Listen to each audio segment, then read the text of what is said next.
They told you to delay your retirement for security. What they didn't tell you is it's going to steal your joy, your happiness, and your health.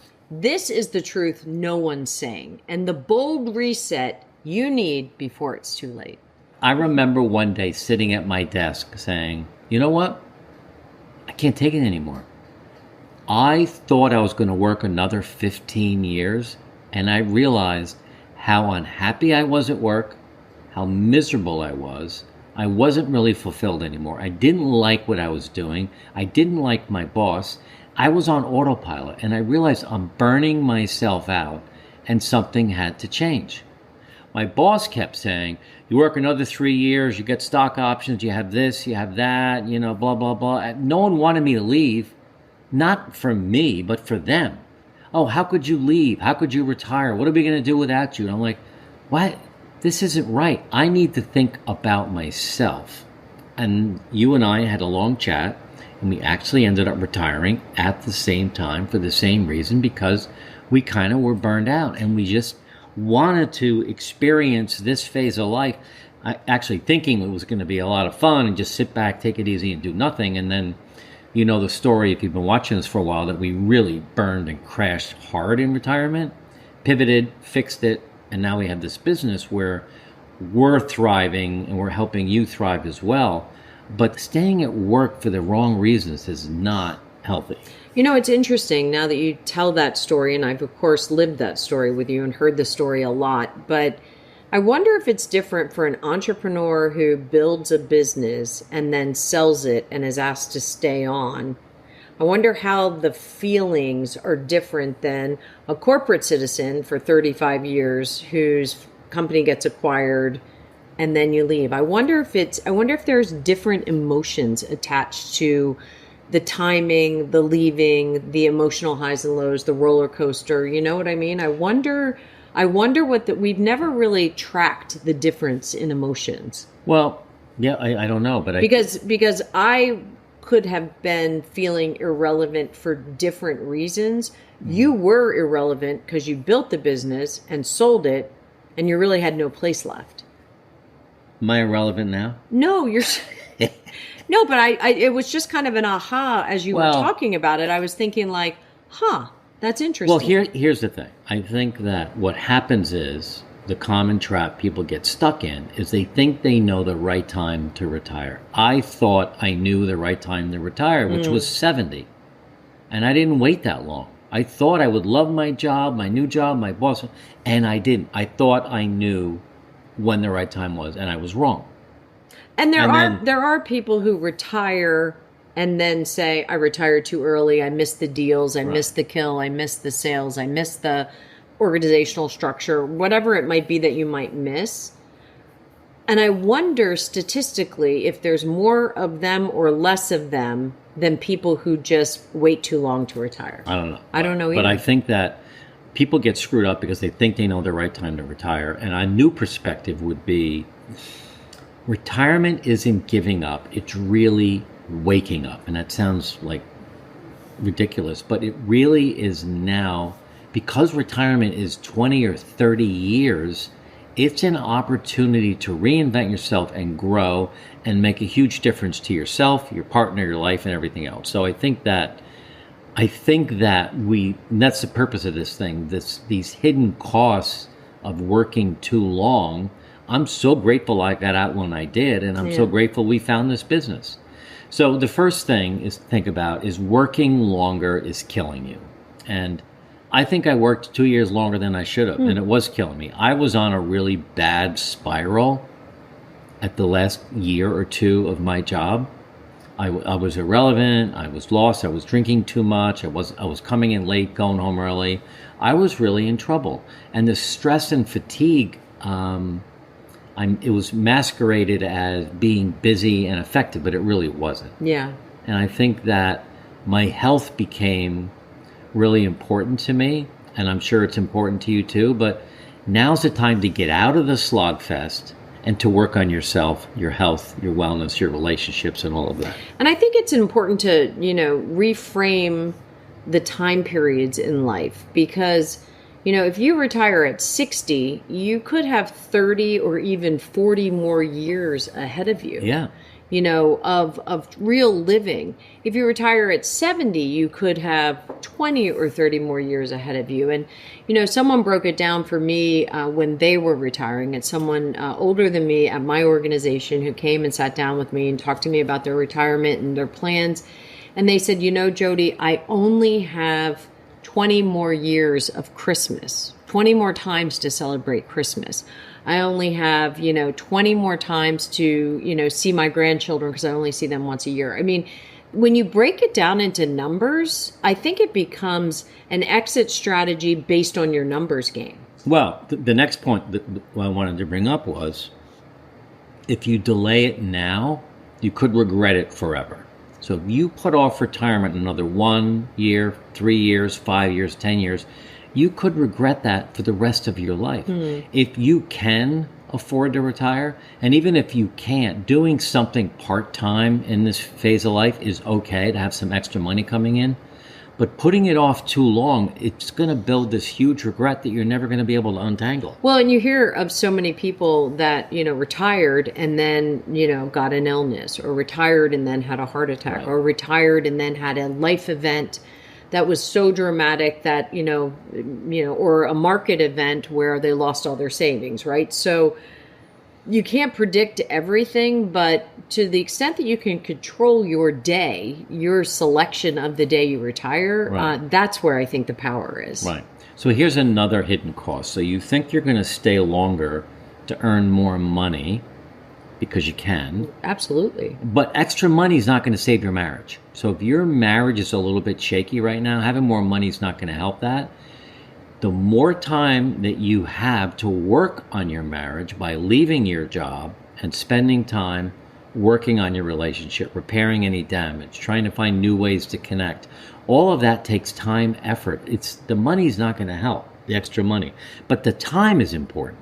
Well, I think with that, it's not just the money isn't going to help. The lack of communication over the years potentially has created a chasm, right? Of, if you can't build a bridge over that, to get the communication back, to get the relationship back, to get the intimacy back, a lot of people feel that work is the place they can hide from all of those expectations of relationship.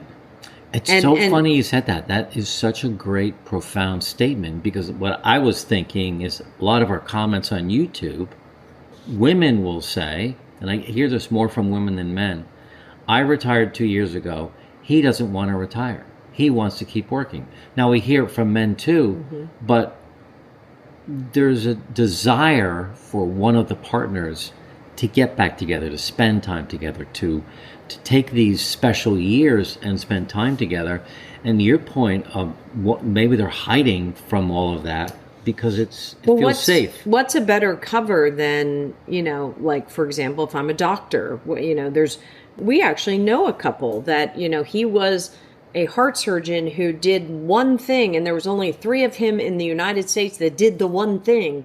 And he was over 70 years old, but in his mind, he's like, I can't retire because nobody else knows how to do the one thing. So it provides good cover, right? Because Right. you really can't argue against that. Right.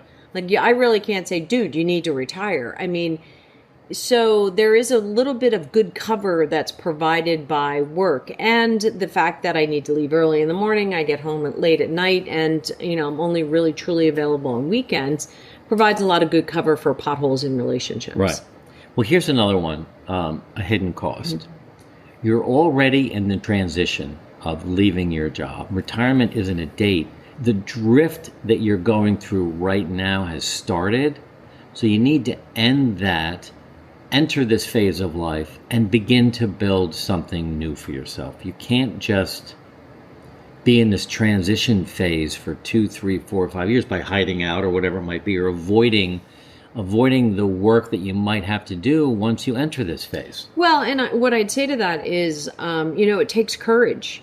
Any Yeah. transition takes courage, no matter what it is. Leaving high school and going to college takes courage. Leaving college and getting your first job takes courage. All these transitions take courage. So you have to have the courage to address it, figure out where you are in it, and then plan for the next steps. And it is definitely a hidden cost if you don't. Yeah. Sometimes retirement actually feels like uncertainty. When we first retired, we thought we had it all figured out. And after 30 years of structure and purpose, we finally had freedom. I mean, think about it. No more meetings, no more deadlines, no more client calls, no more sales calls, no more budgets, no more teams to manage. We had all the time in the world. But within months, we were drifting. We lost our rhythm. We lost our purpose. Our health started to deteriorate and our marriage was in trouble. We knew we had to make a change. We were waking up each day saying, what now? And by the way, we had no answers. We believed the lie that had been told to us. It's time to sit back and fade away and do nothing and really marginalize yourself. And that's not what we wanted to do. So we flipped the script. We started to work on our health. We started to work on our purpose. We worked hard on our relationship and our marriage. And all of a sudden now we have a new life that we are living that is absolutely amazing. And we hope that you'll join us to learn more about how we did it. And we're going to share with you what we did in a free webinar called The Hidden Truth About Retirement. 3 reasons it's not what you were promised. Click the first link below or scan the QR code to join us. You have one life to live and make this your best life ever. The only way to do that is to design it yourself. So join us on our free webinar. And speaking of cost, time, when you enter this phase of life, you become time affluent. You have all of this free time. And that's really your true wealth. It's not the money you have in the bank. It's really this time that you have ahead of you. You don't know how long it's going to be. You know how much money you have in the bank. You don't know how much time you have in the bank. So leaving now allows you to start spending that time doing the things that are really important. Yeah. My mom used to say, someday is the killer or the enemy of true meaning. So when she'd say to me, someday, I'll do that someday. Yeah. Like she'd say to me, I always thought you wanted to, I don't know, go to Africa on safari. I do. Well, when are you going to do it? Someday. And she'd say, well, then that means nothing. Yeah. Like you need, or I always thought I'd get into better shape. Well, when are you going to start? I don't know. Someday. When I have time. Someday. Again, it goes back to that time, the time currency, which is a big, which is a big thing. And then you get into retirement, you're time affluent, but if you don't do anything with it, right, it's like doing nothing with your money. Right. It's like having it in an interest-free savings account. So here's another hidden cost of working too long is your calendar. When you're in your career, you don't own your calendar. Your company does. They fill it. You talk about this all the time. Your calendar was always filled by someone else. So you don't really have any control over who you see and what you do. And you don't have any control over your purpose because you're caught up in that business world of someone saying, here's where you have to be, here's what you have to do, here's our meeting schedule for the week. So that's a huge cost. When you can get your calendar back by leaving your job, and now you control your calendar, you can fill it with those things that are important to you, that bring joy, that align with your values, instead of someone else's. Yeah, reclaim your calendar and really reclaim your clarity. That's where you can really find your purpose is kind of how I'd sum that up. Right. So another hidden cost is about peace. Peace needs structure. And the only way to get some structure is to leave your career and build some of your own personal structure, a morning routine, a daily visit with friends, working on your marriage, working on a relationship with your kids and your friends. That's where you find peace. When you're at work, you've got the stress and the anxiety and the meetings and all of that. When you can pull yourself away from that, now you've got your time affluent, hopefully you have enough money, and now you can find some peace in your life because you don't have all that burden of the job. Yeah, along with structure, I would say repetition kind of builds meaningfulness, right? So you can't just have structure and it change all the time. So we just talked about owning your calendar, but this whole idea about peace needs structure Structure needs repetition. I would add that in. Okay, another hidden cost. I feel like I'm the commentator today. You are? Yeah. You're doing a great job. Thanks. I'm just kind of like commentating on your points. Well, we have good notes over here we look at once in a while, but you're making some good stuff up on the Nice. fly. Nice. I like it. Nice. Let's talk about purpose. The cost of finding your true purpose is stolen from you the longer you spend time in your career. So purpose doesn't pay. Like when you leave and find your purpose, it doesn't pay, but it heals you. You know, I'm reading this great books by Arthur Brooks, who he's a writer, an author, a professor at Harvard. He teaches the most popular course at Harvard University in the graduate program called Finding Happiness. If you haven't heard of him or you haven't seen any of his stuff or his YouTube TED episodes, Talks. TED Talks, Yeah. Arthur Brooks, Finding Happiness. I'm in the middle of reading a book that he co-wrote with Oprah. Oprah Winfrey. So he said there's 4 years of your life where you get happiness from. For him, he's a Catholic. He says his spirituality, Faith. his faith, his family, number 2. Number 3 is community, friends. And number 4 is, he calls it work. Finding the stuff that you can do to serve others that has a purpose bigger than yourself. That's where you find joy, when you can work on those 4 areas of your life. But this whole idea of work in retirement, and it's got to be towards serving others. It can't be about you and just about money. What is it you can do to serve the larger world to bring you some joy, purpose, and satisfaction? We actually debate this quite often in our house. This idea of work. I don't like the word because I lived the word for 35 years in corporate America and did everything I could for work, for my family first and then for work. But so the idea of we are working in retirement just kind of beats me up a little bit. So I said to Mark, we got to come up with a different word. This isn't work. What is this? Well, it's this. No, is let's make a new word up right now on the fly. right. This is work. You're the commentator. Come up with the new I know. word. I'm trying to come up with something that incorporates meaning and purpose and This is it. everything that keeps you going and grounds you, but isn't called work. Because we do get pushback on this channel. Yeah. 120,000 of you. Some of you say we don't want to work in retirement. I get it. I actually get it. Because, I don't want to work either, but there has to be something. So either you come up with it or I'll come up with it, but somebody will come up with a it. new word. Yeah. We've made a lot of mistakes in our retirement, and we've seen a lot of other retirees do the same. We want to help you avoid them. That's why we've created a free download, 5 steps to save you 20 years of a miserable retirement. Download it below. Let's cover a couple questions. I'm Greg from Ohio. I'm finally free from my job, but I still wake up feeling like I have to earn rest. How do I stop chasing productivity and start enjoying my life? I think you need to have a blended life. You've got to have some productivity in it because it sounds like you want to earn your rest. You want to have some productivity. So you have to figure out what that is. Because it can't just be all day doing nothing or hoping something happens. So I think you have to have a little bit of blend of some structure and doing some things that are productive and then doing some things that are fun and light. And I also think this is the phase of life where you can earn your rest with your physicality.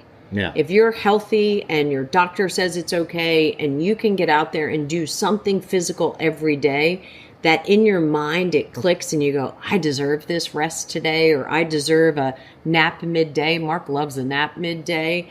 I know for me, that's when I feel the best exhaustion, for lack of a better word, where I know I deserve the rest. It's hard for me to rest even if I don't feel well. That's true. Yeah, I'm just not a good rester. You did nap an hour and a half yesterday. I did, when 'cause you I were had a sick. cold. Hi, I'm Shari, 61, from Utah. I worry that if I leave my job now, I'll lose respect from my coworkers and my adult children. How do you step out of a role with dignity not shame. Step into something else right away. Yeah. Just step into something else, whether it's something in your faith-based community, whether it's something in your local community, whether it's something, that you are passionate about, whether it's the arts or whether it's a nonprofit. Step right into something else. Take all your skills with you and go. One of the reasons why we stopped using the word retirement and we use the word discovery years is because it gives people like you an opportunity to not say, well, I'm going to retire from that job. It gives you an opportunity to say, you know what, it's my time now to discover what it is I really want to do. So I'm going to leave this position and I'm entering this new phase of life and I'm going to spend a couple years figuring a few things out. And I'll keep you abreast of what's happening and what I'm learning and where I think I'm leaning towards. But you put yourself on this mission of figuring it out through discovery, of learning and trying a few things to build something new. So you're not leaving something. You're like Jody said, you're entering something. Yeah, step into something else. Okay. Hey, it's Denise from Portland. I retired early, but now feel this weird pressure to prove that was the right decision. How do I stop justifying my freedom to people who just don't get it? A little bit like what we just heard. Well, I would just say stop justifying it. Yeah. You no longer have to seek approval for your decisions. Seek approval, obviously, in collaboration with your family and those people most meaningful to you. But if they're really not getting you, I would say I only hold what's mine and I drop everything else. And that sounds like a them problem. I like that. Okay. Hi, I'm Claudia from Phoenix. My husband keeps saying he'll retire soon. I gave that example earlier. But I can see it's draining him.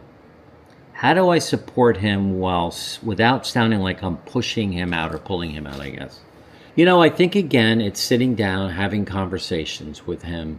Ask him what he's thinking about. Why is he still working? What does he like about it? Tell him some of the dreams that you have for yourself and for the two of you in this phase of life. And just start discussing if you can find some common ground. Maybe he can think a little bit about going to a part-time job, part-time hours where he is now. That's always an option. I would scenario plan with him. I'm a big scenario planner. So I would say, let's pick a scenario. You retire at the end of this year in the next couple months.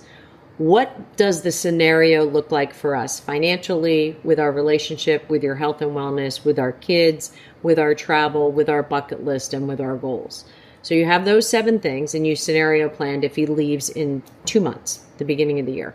Okay, what if you leave in 5 years? Now he's 5 years older. Go through those same 7 buckets and say, let's scenario plan. Now you're 7 years older. Are you healthier or less healthy? Do we have better or worse relationships with each other and our children? Is our bucket list still attainable, or now that you're 5 years older, is it no longer attainable for us to climb the face of a mountain in, one of the national parks? So I would do a bunch of different scenario plans, and don't be snarky about it. Be really truthful.